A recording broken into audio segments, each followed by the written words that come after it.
చేతితో దేవుని కూడా తీసి సమాధి చేశాడు.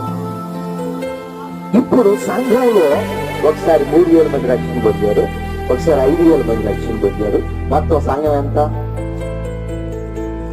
ఎంతమంది? ఒక్కొక్కరికి ఇది పడుతుంది. ఇంకా అర్థమైందా? ఏమైపోయింది ఒక్కొక్కరికి?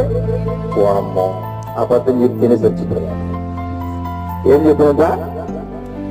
అబద్ధం చెప్తేనే చచ్చిపోయారు.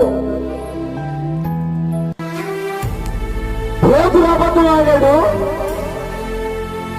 పేతురుకి క్షమాపణ దొరికింది.